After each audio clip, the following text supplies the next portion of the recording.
नमस्ते। मैं Rajesh Naruka, assistant professor history, government college Kekri, आपका इस वीडियो में स्वागत करता हूं। बीए पार्ट सेकंड के फर्स्ट पेपर मध्यकालीन भारत का इतिहास का जो पहला चैप्टर है, मध्यकालीन भारतीय इतिहास के स्रोत, उसके अंतर्गत ये देखा गया था कि मूलतः मध्यकालीन भारतीय इतिहास को जानने का सबसे प्रमुख स्रोत साहित्य है और मध्यकालीन भारतीय साहित्य को दो भागों में बांटा जाता है, सल्तनत कालीन साहित्य और मुग़ल कालीन साहित्य। मुग़ल काल में कई साहित्यिक कृतियों की रचना की गई थी, जिनमें से कुछ के बारे में हम जान चुके हैं। इसी क्रम में अन्य जो महत्वपूर्ण साहित्य हैं, उनके बारे में अध्ययन किया जाएगा।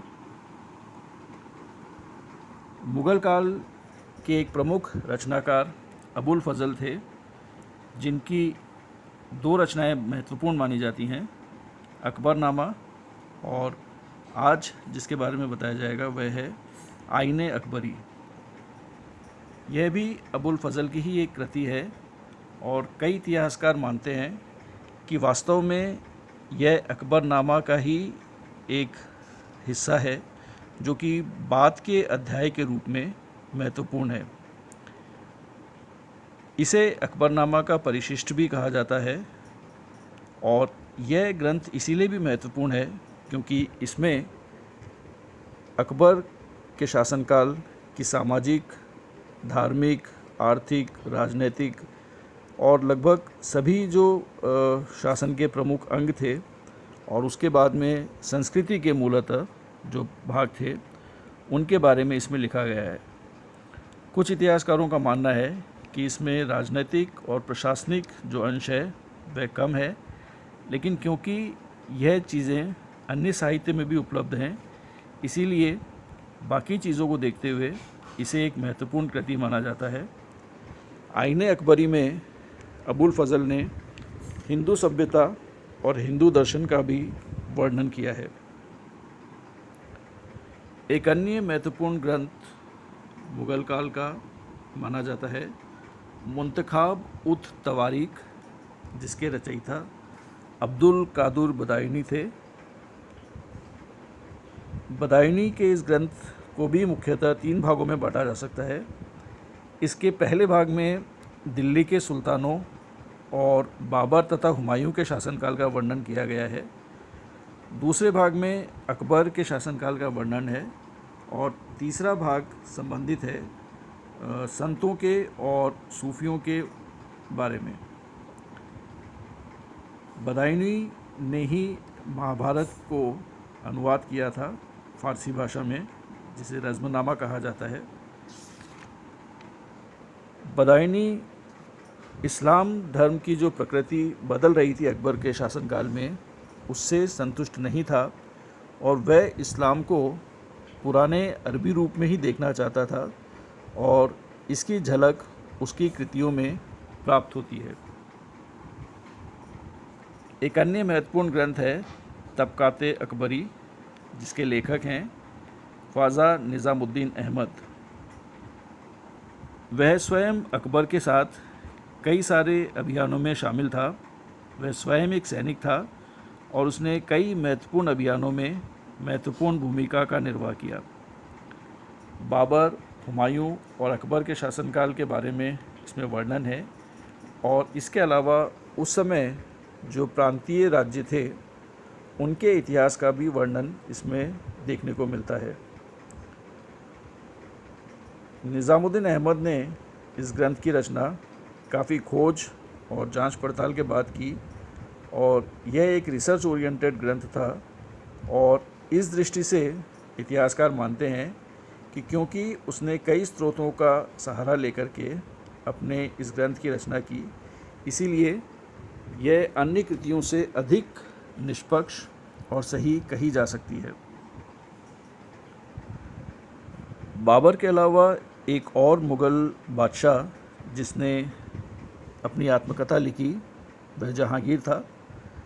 जहांगीर की आत्मकथा को तुज़ुक-ए जहांगीरी या जहांगीरनामा या इकबालनामा के नाम से भी जाना जाता है, और अधिकतर इतिहासकारों का यह मानना है कि यह पूरी कृति जहांगीर के द्वारा नहीं लिखी गई थी। प्रारंभ का कुछ भाग इसमें निश्चित रूप से जहांगीर के द्वारा लिखा गया था, और उसके बाद इसकी जो रचना है वो मोतमिद खान ने की थी, और उसने जहांगीर के अभियानों का इसमें विस्तृत विवरण दिया है।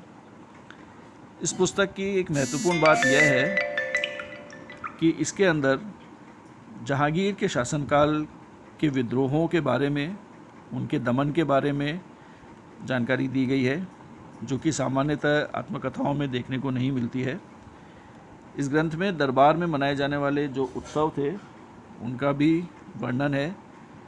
भारत के प्रमुख पशु पक्षी और अन्य जो सामाजिक या सांस्कृतिक वर्णन है वह भी इसमें देखने को मिलता है।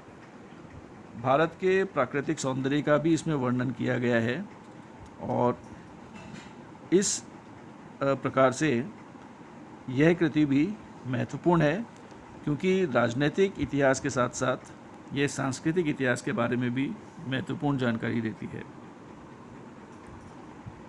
एक अन्य महत्वपूर्ण ग्रंथ बादशाहनामा, या जिसे बादशाहनामा भी कहा जाता है, वह भी शाहजहां के शासनकाल का वर्णन देती है।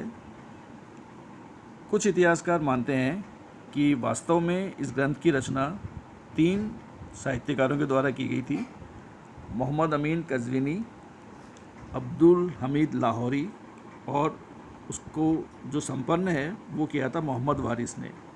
लेकिन इसके मुख्य रचनाकार अब्दुल हमीद लाहौरी ही माने जाते हैं, और उन्होंने इस ग्रंथ के अंदर मुख्य रूप से शाहजहां के शासनकाल का वर्णन दिया है, और यह काफ़ी विस्तृत है।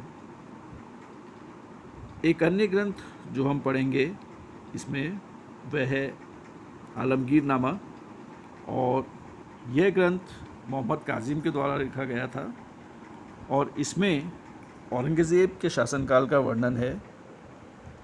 और क्योंकि मोहम्मद काजिम स्तुतियाँ लिखने में या तारीफ़ करने में काफ़ी उन्होंने विस्तृत उसका विवरण किया है, तो इसीलिए औरंगज़ेब प्रभावित भी हुआ था मोहम्मद काजिम से, और उसने अपने शासनकाल के बारे में मोहम्मद काजिम को लिखने के लिए कहा। लेकिन वह बहुत अधिक प्रसन्न नहीं हुआ इसको देख करके, और इसीलिए इसमें प्रारंभिक जो वर्ष हैं औरंगज़ेब के उनका वर्णन है, और बाद का वर्णन इसमें नहीं दिखा जाता है।